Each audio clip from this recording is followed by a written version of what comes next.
Hi, I'm Roberto. Kathmandu, day 4 with Vin. Today we are with Vidya, myself, Sasha, Sudhina.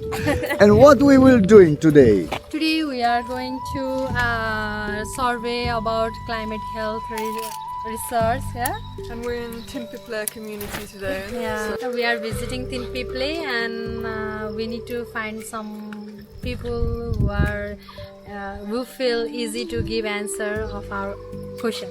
We Okay. interviewed one and he was very nice, so continue the day like this. Yay! And look at me.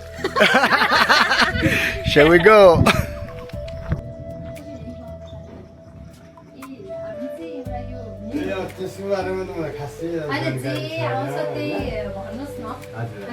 अब तपाईँले फेरि 1 देखि 5 सम्मको दिनुपर्ने हुन्छ हैन मौसमी अवस्थाले कृषि बाली उत्पादन खाद्य सुरक्षा र रोजगारी सुरक्षामा कति असर गरेछ त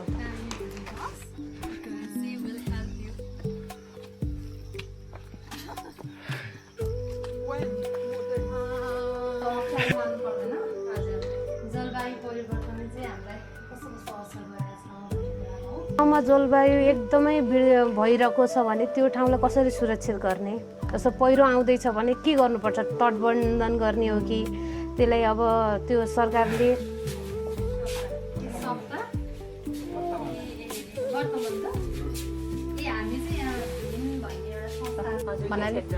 मेरो क्षेत्रमा त म जति वर्ष भएँ त्यति वर्ष भयो नि म 48 वर्ष भएँ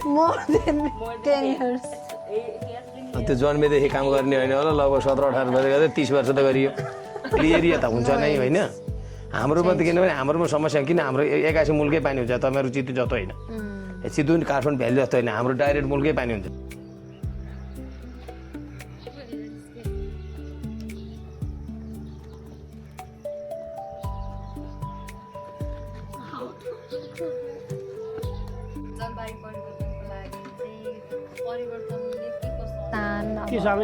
हजुर फार्मर